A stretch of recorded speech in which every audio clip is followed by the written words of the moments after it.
Caden Cowger. Somebody had to say it. All right, ladies and gentlemen, hello and welcome to the Caden Cowger program, broadcasting from West Virginia. It is great to have you with us, and Trump derangement syndrome is in full swing. I tell you, the left thinks that they have it completely won tonight.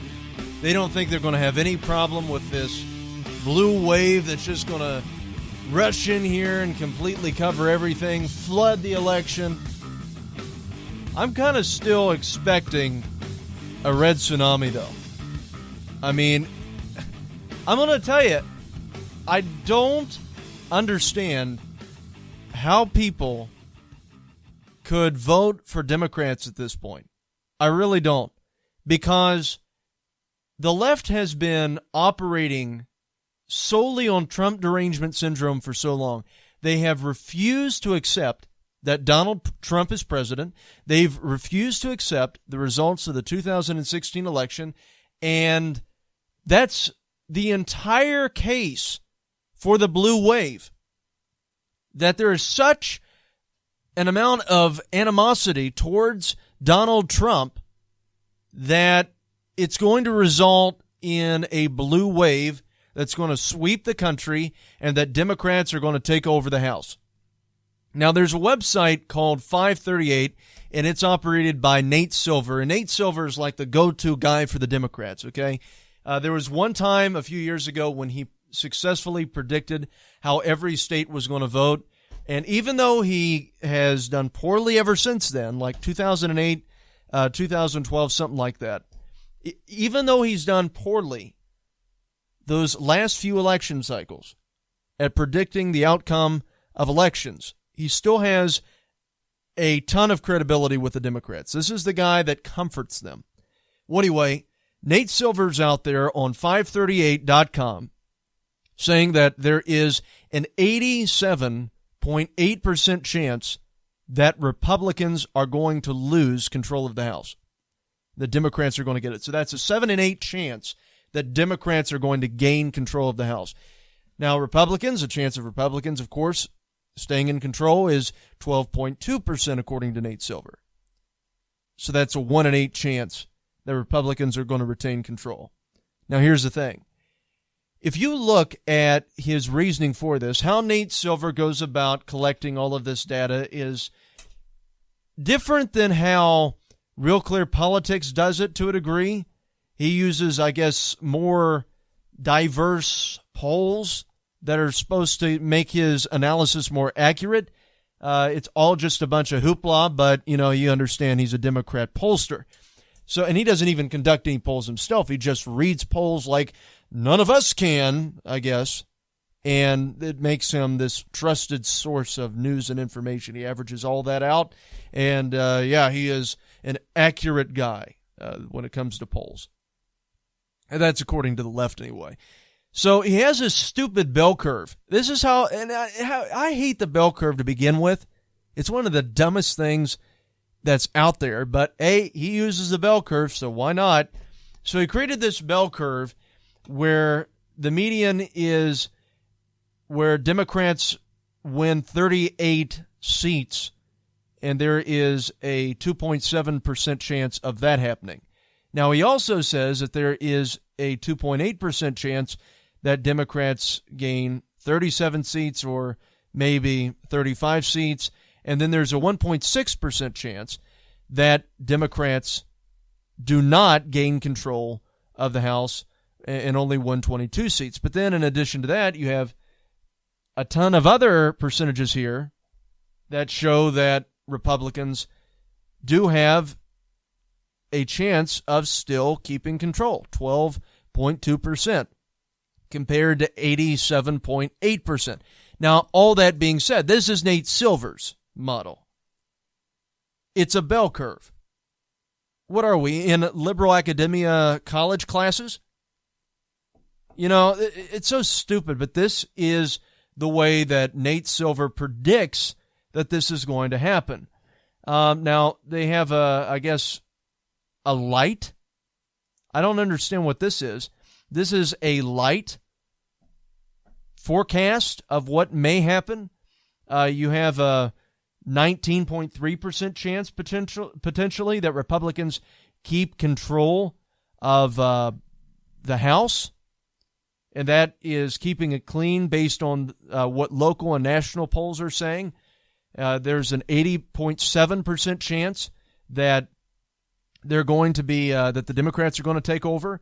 When you use the classic poll model that Nate Silver provides us with, it says that it puts together all the fundamentals, the fundraising, the past voting in the district, the historical trends, and more. That raises the Democrats' chances to 87.8. And then when you use the deluxe model, the Give Me the Works, the classic forecast plus as experts ratings, that says that there is an 85.9% chance that Democrats are going to gain control of the House. So if Democrats do not gain control of the House, there will be hysteria in liberal land. That's basically what all these numbers mean. And I'll remind you that they were saying that Hillary Clinton had a 99% chance of winning. Oh, there's no way at all that Trump's going to be able to pull this off. No way whatsoever. That's what we were being told. That even if he wins all of the battleground states, all of the toss-up states, which, according to Rachel Maddow, no one has ever done, like ever, he will still lose. That's what Rachel Maddow said. Well, guess what? He won. He's our president. And they still haven't gotten over it. And he won all the battleground states. But they weren't expecting that. So, guys, in reality, I really just have a hard time seeing the Democrats pulling this off. Now, I will say that one thing that all of them are saying is that Republicans are going to probably keep their stronghold in the Senate. According to Nate Silver, he's saying that Republicans have a 4 in 5 chance of keeping control of the Senate with 81.1%. So, again, I just really have a hard time seeing Democrats having a blue wave, especially when you consider all of the animosity and the hostility that has been spewed by Democratic Party leadership. I mean, my goodness, you just had Nancy Pelosi that came out and said to Democrats, be ready to throw a punch. This is according to Breitbart News. House Minority Leader Nancy Pelosi said that Democrats should be prepared to throw a punch in the political arena while discussing the midterm election with podcaster Jonathan Van Ness at the Bizen Ball in Washington, D.C. last month. And I actually have the audio bit here for you. I'm going to play it. This is Nancy Pelosi, and it's quite intriguing because if a Republican ever tried to do anything like this, they would be saying, oh, how dare you use violent rhetoric. Here's Nancy Pelosi. Go ahead and listen to this. Listen to the double standard. But so the point is that what we're trying to do is just speak to them, not about where we disagree, but where we agree that they need to have a bigger paycheck and lower health care costs, and that their voice should be stronger rather than a special dark interest money being spent more important. So that's how we would win. When we win, when we open our Congress, it will be transparent. Just as it was when we were in the majority before. It would be transparent. So that the people can see how legislation affects their lives. Not in the dark of night, speed of light to pass a tax bill that rips them off. Yeah, it gives them tax breaks. Legislation that meets their needs, identifies, connects with them so that they see where the Republicans are, where the Democrats are on that. And to do so in a way that tries to have as much common ground as possible. Sure. Bipartisanship, if possible. Stand our ground like a rock, if not. And to try to unify the country. Right. We are not them. We do not act the way they do. But I do think that when you're in the arena and somebody throws a punch, you better be able to take a punch and throw a punch. Yes! Yes! Yes, I love that story. Yes. Okay, got it. Yes. Oh, my gosh. What was that? Was that a man? Was that a dude? Yes! Yes! What in the world? My goodness.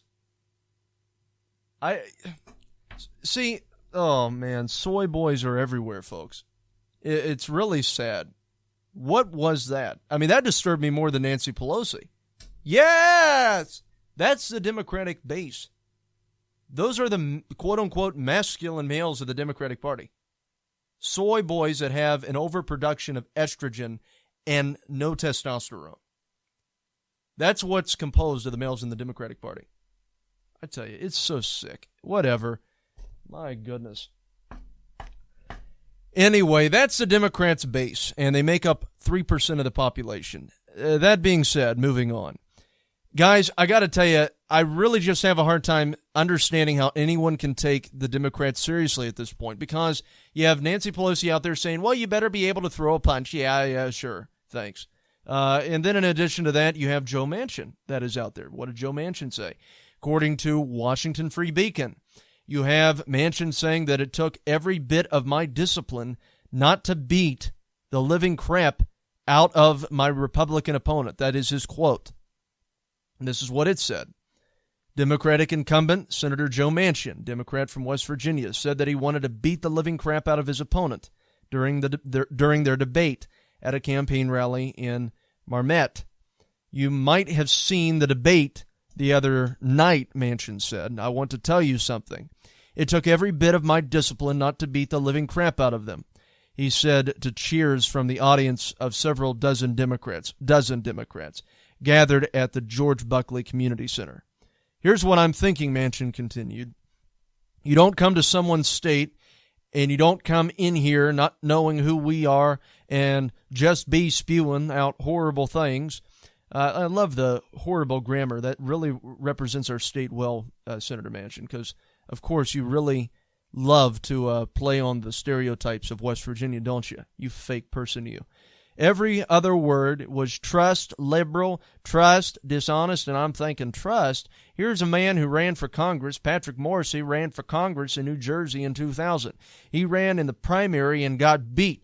Only got 9% of the vote. Who trusts who? Morrisey grew up in Edison, New Jersey, but has served as West Virginia's Attorney General since 2013. Well, I'll tell you this. Patrick Morrisey is more of a West Virginian than Joe Manchin will ever be. You know why? Because Patrick Morrisey wouldn't be proposing anti-gun legislation that takes away gun rights from American citizens, including West Virginia citizens, especially when you consider how much of a pro-gun state West Virginia is.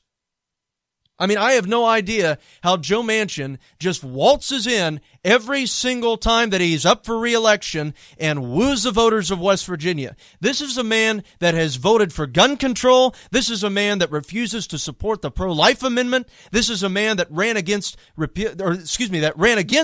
Obamacare, saying that he's going to repeal Obamacare, and now he's running in support of it. I mean, this is a man that is the prime example of hypocrisy, of deception in politics. He is a fake. He is a fraud. He goes to Washington, D.C. He votes like a Democrat most of the time, except 4 months out of his tenure serving as senator, when he has to be under the voter's eye when he's up for re-election. That's all that this man does. He plays politics. And people, unfortunately, have fell for it up to this point. Fault is not a word. Fell is. Thank you. But I tell you, it's so absolutely disturbing to see just how this man comes in here, scratches people's ears, tickles ears, woo, and then wins re-election. He's done it so many times. And then, just like the Kavanaugh vote, he's out there saying, I was not the last one to vote for Kavanaugh. I was not the last one to vote for Kavanaugh. No. I was like the 50th. Yes, you were, Joe. Yes, you were. Fighting liberalism one lie at a time.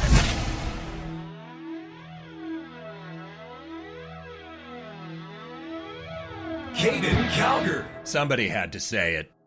All right, time to take off. Hey Siri, play Caden Calgary. Playing the Caden Calgary program podcast. All right, ladies and gentlemen. With Apple CarPlay, I can listen to my favorite podcast on my way to work. Subscribe to the Caden Calgar Program podcast on iTunes and listen to the show on demand, day or night. It's great commentary, keeps me informed, and part of my daily routine. It's conservative talk on my schedule, and I don't miss a second of it. Also, be sure to tell your friends. Subscribe to the Caden Calgar Program on iTunes today. Now, back to the show. Caden Calgar. Somebody had to say it. All right, I have to take some time on this. So Joe Manchin was with Hoppy Kercheval and Patrick Morrissey, his opponent, during a debate took place earlier last week, and he told Hoppy that he was not the last vote when it comes to confirming Kavanaugh, Trump's Supreme Court pick. That's a lie from the pit of hell, and I'm going to tell you why. Joe Manchin waited until Susan Collins said that she was going to vote in support of Kavanaugh. And then, as soon as Susan Collins came out and said, I am going to vote for Kavanaugh, Joe Manchin came out a few minutes later, very strategically came out just a few seconds later, actually, and sent out a press briefing to all the reporters, I'm voting for Kavanaugh too. And then there it is. He waited for Susan Collins to be the deciding vote, and then when Chuck Schumer and Joe both knew that Kavanaugh was going to be confirmed to the Supreme Court, he said, well, you know, I got to represent my constituents in West Virginia, so I'm going to go ahead and I'm going to vote for Kavanaugh. And he did that to the media, played him like a fiddle, and then the people in West Virginia, hopefully, did not fall for it. Because that's exactly what he did. He waited for Susan Collins to be the deciding vote. Because if Joe Manchin would have been the deciding vote, whoo, can you imagine the absolute hysteria that the Democrats would have engaged in? But he wasn't the deciding vote. He waited so that he wouldn't be the deciding vote. Now, Joe Manchin's playing, politics, saying, well, I was like, I wasn't the last one to vote for Kavanaugh, because my name appears higher up on the ballot or on the voter roll in the Senate, because they do the roll call where they ask, how do you vote? Well, that's a bunch of bunk, because they were publicly announcing how they were going to vote before they voted. And Joe Manchin waited for Susan Collins, the deciding vote, to come out and say that she was going to vote for Kavanaugh before he did. Why is that? So he didn't make old buddy Chuck Schumer mad, his head honcho boss in the Senate that he votes for all the time. He didn't want to make the Democratic Party leadership mad. And in addition to that, he probably didn't like Kavanaugh that much. The only reason why he voted for him is because if he didn't, it would have been political suicide in West Virginia. So then when MSNBC conveniently comes up to him and says, aren't you worried that this is going to cause some friction between you and the Democratic Party leadership? What does Joe Manchin go up there and say? Joe Manchin just says, well, I'm just a good old West Virginia boy. I'm just a good old West Virginia boy. You know that boy, that's it. I tell you what, MSNBC, I'm just a good old West Virginia boy, nothing else, nothing more. Are you kidding me? Are you serious? I mean, folks, I've lived in West Virginia my whole life. Grew up, born and raised, West Virginia. That is so absolutely fake and corny. It really irks me. And I'll take Patrick Morrissey over Joe Manchin any day. I mean, I'll take anybody over Joe Manchin, because this is a guy that is pro-choice now, that is anti-gun, proposed a gun control bill that was so liberal that even his own Democratic colleagues in the Senate wouldn't vote for it. How can anyone vote for this man? How can anyone support him? What does this guy do that is supposedly so bipartisan and so conservative? On most of the issues, he sides in with the Democrats. Regarding Trump's tax cuts, guess how Joe Manchin voted? Guess how he voted? He voted against the tax cuts. With regards to Obamacare, guess how Joe Manchin voted? He voted to keep Obamacare after he lied and said, lied, and said that he was going to vote to repeal the bad parts of Obamacare. Well, guess what? He didn't. Now he's running his campaign on supporting the Affordable Care Act. Well, if we get rid of that, then there's going to be a bunch of West Virginians without health insurance. There are West Virginians that can't afford it right now because their premiums have gone through the roof, but they're forced to pay it. My goodness. I tell you, it's just so absolutely detestable what this man has done. And just the fact that people will go along with it and, they will allow Joe Manchin to tickle their ears. He went on a stupid motorcycle tour through West Virginia. I'm thinking, my goodness, this man knows how to work people. He's a good politician, don't get me wrong. He is an expert sleaze. Got on a motorcycle, started going through Bridgeport, Fairmont, Morgantown, hugging people, just pretending to be a good old West Virginian, just like you and me. I got myself a motorcycle, and I got myself bad grammar, so therefore I'm a West Virginian just like you, playing up all the stereotypes of West Virginia. And people fall for that? You think that that's the way that this man acts behind the scenes? He's a professional politician. He is a chameleon. He shifts one way when he's in front of you, and then when he gets to Washington, D.C., he does something the complete opposite. That's why he got caught with his hand in the cookie jar when there were a group of Planned Parenthood activists that came into his office that took a picture of themselves with Joe Manchin and then posted it on the Planned Parenthood South Atlantic Votes Facebook page that I found. Sent that to the Morrissey campaign. LifeSite News picked it up. But Joe Manchin has all up to this point been saying, well, I'm pro-life. I love babies. Matter of fact, do you have any of them babies? I want to kiss some. That's Joe Manchin. But then when he gets to Washington, what does he do? He votes to kill him. That's the kind of disgusting, detestable personality this man has. And detestable type of voting record that this guy has. I tell you, he came to Upshur County not long ago, and Patrick Morrissey was here. Made me so mad. And he comes up to me, and this is what Joe Manchin says. He grabs a hold of my hand, shakes it, and says, "Hey, bro, how are you?" He called me bro. Okay, and don't get me wrong, if I'm around peers, friends of mine, and they call me bro, dude, I will answer to a lot of things, okay? I don't care. But those are peers. Those are friends.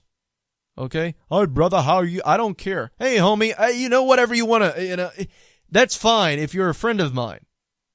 But what this guy was doing was that he looks at me and he sees, okay, registering, millennial, possibly between the ages of 18 and 22.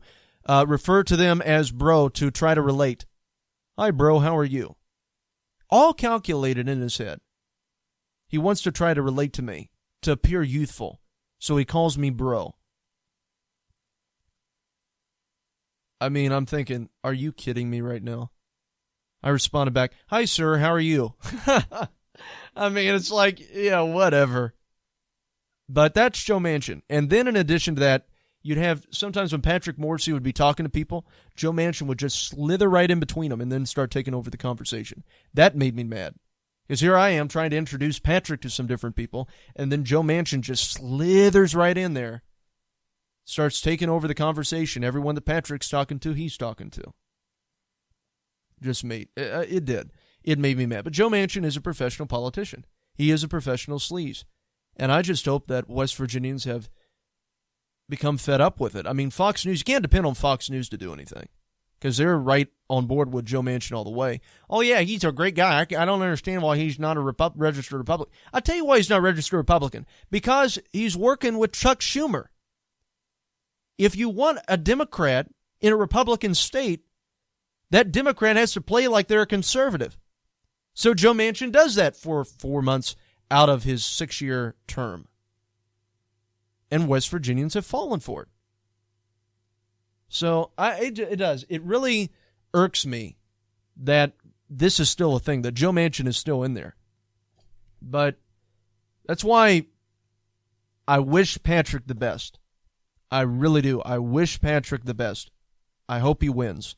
Because I would rather have someone like Patrick in there that's going to vote right and that you don't have to constantly press to vote the proper way than someone that is charismatic, an eloquent speaker, knows how to tickle your ears, calls you bro to try to relate to you when you're under the age of 25. I would rather have someone in there that votes right than someone in there that has all of those charismatic characteristics but then votes like Satan. And that's Joe Manchin. Some say he's the next Rush Limbaugh. I tell you, this kid's got 90% of Rush's venom with only 10% of the biomass.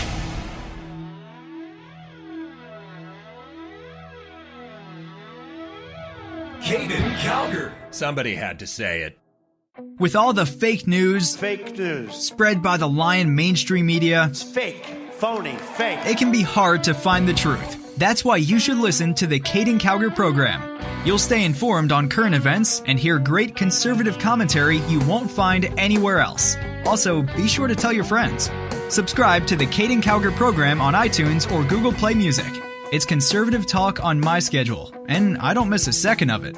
Thanks for listening. Now, back to the show.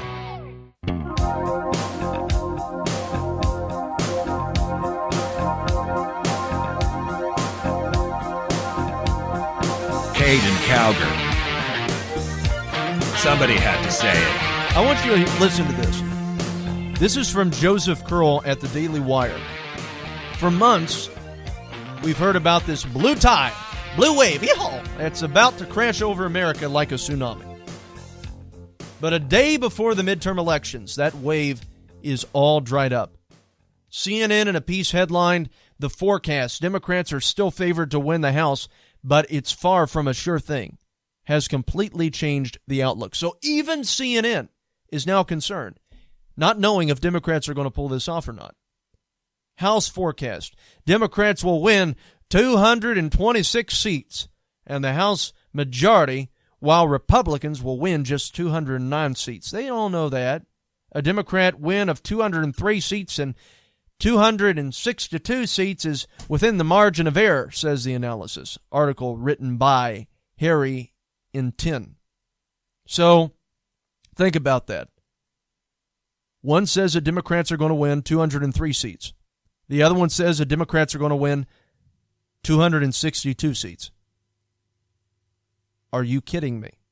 That's a pretty big difference, isn't it? So here's the thing. It says, so Democrats could win as few as 203 seats and as many as 262? That's a 59-seat range, okay? And what Joseph Curl says in this piece is a very good point. He makes a very good point. He says it's like the weatherman saying, well, it might rain 4 inches tomorrow or be sunny and 72 all day. Don't know. Pick 'em. So it's a great point. Excellent point. That is exactly what they're doing. So in reality, what they're saying is, we really don't know. We're just trying to create some news content for you to keep your attention and keep you plugged in here right to the trusted name in news. CNN. Whatever. Democrats need a net gain of 23 seats to pick up control of the House. And if she gets her wish, install Nancy Pelosi as Speaker again. That would be a wonderful nightmare, wouldn't it? Speaker Nancy Pelosi.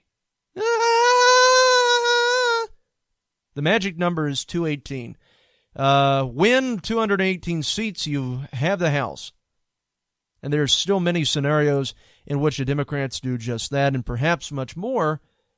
But the braggadocio, I think is the word that he used, of days past is now somehow missing. It says that the continuous hearings of Supreme Court Justice Brett Kavanaugh, in which a Senate Democrat hid uncorroborated sexual allegations against him until the 11th hour, were a disaster for Democrats. So Democrats were caught in that mess as lying, and now everyone knows it. Thousands and thousands of Central Americans are marching toward the U.S.-Mexico border with the intent on entering America. And that has been a big loser for the Democratic Party, which asserts their right to enter. Then there's the booming economy and the accompanying optimism that brighten Republicans' chances. That has the Washington Post worried. Democrats, according to Washington Post, retain their advantage in their battle for the House, but Republicans could be essentially victorious here by an increasingly positive assessment of the economy and by President Trump's harsh focus on issues like immigration and border security, according to a new Washington Post ABC News national poll. The liberal Inside the Beltway paper also has that while the poll finds registered voters prefer Democratic candidates for House over Republican candidates by 7 percentage points, that's down from 11 points since last month and half the 14-point margin they enjoyed in August. And the pollsters who got 2016 so wrong say it's still essentially a 50-50. Public and private polls of individual races conducted by candidates, political party committees, the media, and others show that many contests are still within the margin of error. So in reality, no one knows what's going to happen. That's what all this is about. No one knows what's happening. Nate Silver doesn't know. The Democrats don't want to know. We have another article here that is of a poll that was conducted by Emerson College between October 28th and the 30th. And they surveyed 781 registered voters, which that's not 1,000. 781, that's not 1,000, okay? And in addition to that, you consider how large Texas is, that's not a very big number. They interviewed 781 voters in Texas, and they found that Ted Cruz is just leading O'Rourke by 3.1%. Does anyone honestly believe that? You think that it's going to be a 53 to 47 Ted Cruz favor in Texas? That Ted Cruz is only going to receive 53%, and O'Rourke is going to get the rest. I don't believe that a bit. You've got to be kidding me. Texas, as red as Texas is, as conservative as Texas is, they're going to vote for O'Rourke? I mean, guys, I want you to really just understand how lame the Democratic Party has become. There's an audio bit that comes out of Texas. It was by Beto O'Rourke, and essentially it's this corny little song of his supporters singing his name. I'm not kidding. It is super lame.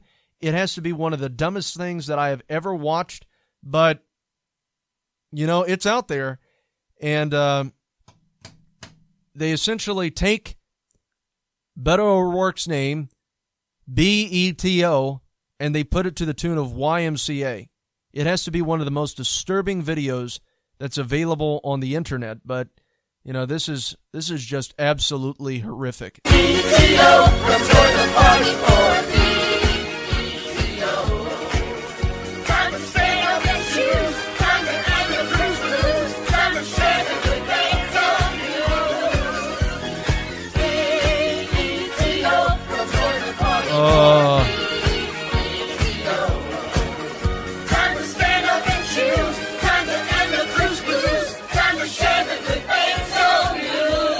This is so disturbing. You need to vote in the same way that you came out today, that we are organized in this campaign for our country. Oh my gosh, that is ear cancer. My goodness. B-E-T-O. That's honestly how he's going to win. That's honestly how he is going to pull this off. This is honestly the Democrat delusion, folks. Hardly anyone was there. No one showed up, but Beto O'Rourke is going to win according to the left. They think that he's got a good chance of pulling this off. They're living in a delusion. They are living in a fantasy. And this fantasy all derives from the fact that they all suffer from Trump derangement syndrome, and they have never been able to cope with their loss in 2016. They refuse to accept the election results in 2016. They refuse to accept that Donald Trump is president, and now as a result, they are working themselves up, predicting this blue wave simply based on their hatred of Donald Trump. But I'm sorry. There's more in America than extremist wacko lefties, okay? More in America than left-wing extremists. You also have conservatives, you also have moderates, you also have libertarians. And, I don't understand how any of those groups could vote Democrat at this point.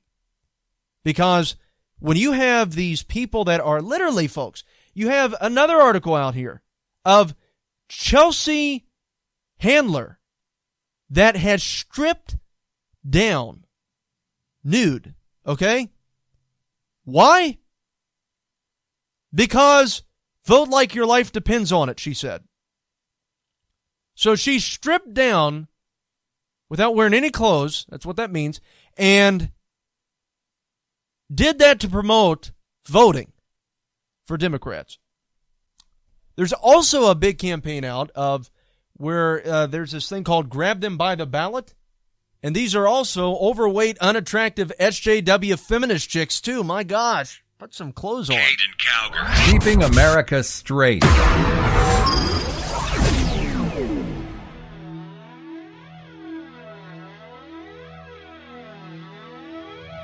Caden Calgar. Somebody had to say it.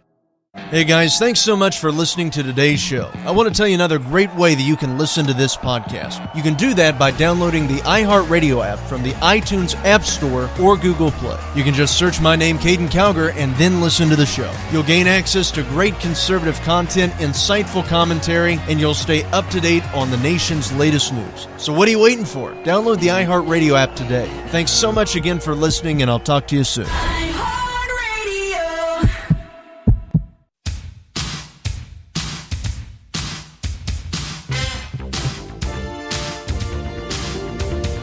Caden Calgar.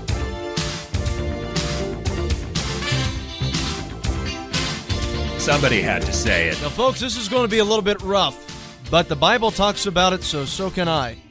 CNN put out an opinion piece in their editorial page on Saturday, and this is what it said. It said that women should consider withholding service intercourse from their partners in order to influence them to vote for women's equality for Democrats in Tuesday's midterm elections. So, what CNN is telling their viewers to do, their liberal, feminist, SJW viewers, is to deny their spouse, deny their partner, until they agree to vote Democrat. Do you understand how evil, how pathological, how disturbing, detestable, and demented that is? And I'll use scripture in it. 1 Corinthians chapter 7, verse 5. This is what the Apostle Paul said by inspiration of the Holy Spirit. Do not deny yourselves to each other, unless you first agree to do so for a while in order to spend your time in prayer. But then resume normal marital relations. In this way, you will be kept from giving in to Satan's temptation because of your lack of self-control. So, there you go. This is the Apostle Paul saying, do not deny yourselves to each other, unless it's to convince your spouse, your partner, to vote Democrat. Nope, that's not what it says. It's for the purpose of prayer. And you both agree to it. I tell you, these people, they are so sick. But they don't read the Bible anyway, so, what difference does this make? But, guys, I tell you, this is so absolutely pathological. It is a mental disorder. This is what it says in there, in this opinion piece, this editorial piece, on CNN, the most trusted name in news. Yeah, right. It's time for a revolution. At the polls and in the bedroom. And in our understanding of who women are, sexually and otherwise, Martin writes, given the tight interweaving of economic and political power with sexual entitlement, female sexual anatomy has never been more urgent and women's sexual pleasure has never been more political. Are you kidding me? Let's consider what it might even mean to go on a sex strike of sorts to get what we want, rather than give what we think we owe others. So, see, it all goes back to this other idea that sex is a awful, wretched, horrible thing, and that women shouldn't want to participate in it. And that's a feminist idea. I'm sorry. And you know, if you're one of those people out there, don't say that. Spell it out, sex. No, I'm sorry. God invented it. God created it. And, you know, I'm right there with you. I believe marriage is between a man and a woman, and in addition to that, God only intended for sex to take place between marriage. That's in 1 Corinthians chapter 5 and 1 Corinthians chapter 6, verses 9, 10, and 11. It says what the consequences of fornication are, which not inheriting the kingdom of God is a consequence if you don't repent. So that's the thing. Sex was created by God. It's a beautiful thing for both people to enjoy, for reproduction as well. Okay? So that's the thing, but it's meant to be embraced, and people are meant to partake in that within the union of marriage and the union of marriage as God designed it. So for them to be trying to change that as just being a way for men to benefit, that's absolutely perverse. It is. That is perverse in itself. And it's messing with the mind. So you know, there again, this is what they are promoting. This is what they are trying to do. It is completely ludicrous, but this is how desperate the left is to win the election, that they are willing to go to these extremes in order to get their agenda through. So anyway, guys, I want to thank you for listening to us. For more information on the Caden Calgary program, go to CadenCalgaryProgram.com. For the latest news exposing the left, go to CalgaryNation.com. Thank you, God bless, and God save this nation.